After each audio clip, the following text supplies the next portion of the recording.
Hi everyone, my name is Mallory Hasek and I work at Episcopal Community Services of San Francisco, and we are a local nonprofit here that actually serves the most homeless shelter beds and homeless shelter mental health services in San Francisco.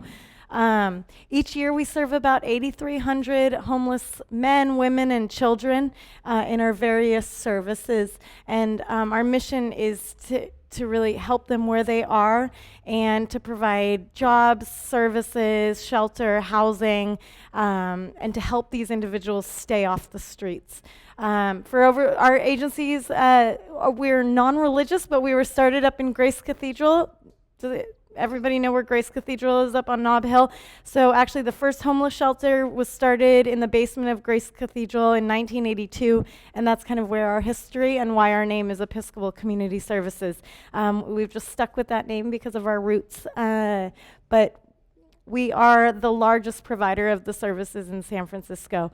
We also run 10 housing sites throughout the city that house formerly homeless adults and children and families, all who were once homeless now living in permanent supportive housing. And when I say supportive housing, it's really the space where people can live and have different kind of community meetings and use resources such as money management, eviction prevention, and work with case managers and social workers. So what I'm going to be talking about just for a few minutes is something that happens in San Francisco every other year called the Homeless Point in Time Count, and just kind of going over some really basic raw data of the homeless population here in San Francisco, and then kind of tell you guys also about our services that we provide at our shelters and the lack and what's lacking exactly.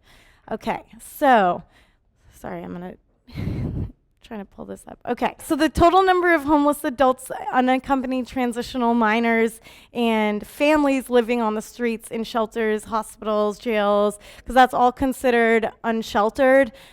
People who have a one-night stay in a shelter bed is a little over 7,500. That's about 1,000 up from last year. Or 2 years ago when we do the count. So the count happens every other year, and it's in the middle of the night, and people go into the streets and have little designated block areas and actually physically count the number of people they see on the streets, as well as counting the number of people that are in the shelters, in the jails, that don't have anywhere to go the next day when they're let out of those areas. So the breakdown is really, the majority of our homeless population is adults over 25. We have 5,300, and accompanied transitional age youth, which is between 18 to 24.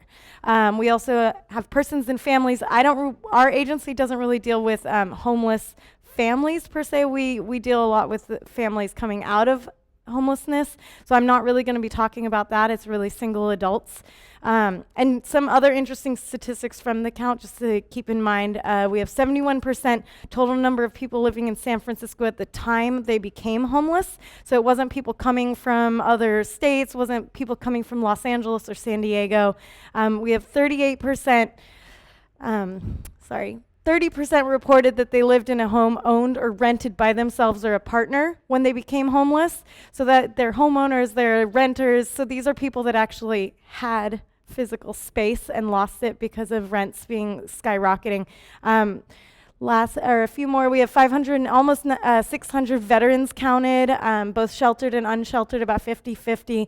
67% of the total number of homeless reported that they have one to many health issues, and that includes substance abuse, mental health, and physical disabilities. And I just thought it was really interesting also to note the primary causes of homelessness, which include, and I thought it was really interesting that the top one is really loss of job. And if you go into a lot of our shelters, you'll realize that a lot of people lost a job. They didn't have, they're living paycheck to paycheck, and that's really a lot of times why people become homeless, and it's not always because of substance abuse. But you can also see divorce and separation, staying with a friend, got asked to leave, and family and domestic violence. So moving on really quickly, I just wanted to show really quickly about some stats from our shelter systems and the shelter systems in San Francisco. So there are about 1,200 shelter beds for single adults and transitional aged youth. So compare that to the 6,900, which is the homeless single adults and transitional age youth in San Francisco. So that's a huge, huge number that's, not being housed every night. And some of them are in transitional housing and stuff like that, but, there's a lot of people on the streets that we can see. And so these are the number of shelters that are in San Francisco. The 3 largest shelters, 2 of them are shelters that we own and operate, and between those 2 shelters, it's about 535 people every night. And it's 24-hour shelter that they get meals and support from our case managers, and just showing you kind of a breakdown exactly of that. But and I also wanted to show you things to think about for the future.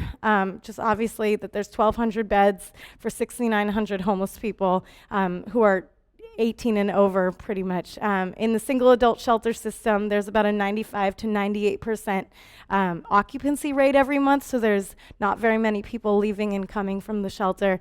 And then our supportive housing facilities have about a 97% retention rate, so there's very little movement there as well, so there's nowhere for people who are homeless to go eventually. And then we're also seeing a very, a severe increase in the aging homeless community with all these, single adults. We're going to have a lot of seniors that are homeless, and there's not as many services for them. So just thinking about, the mortality rate of seniors and the fact that they don't want to die alone, and just the fact that a lot of these seniors are dying in their 40s. I mean, not seniors, sorry. But the average age of the mortality rate of a homeless individual is in their 40s, and this can be prevented. So just wanted to share some of our stats with you, and thank you so much for having us.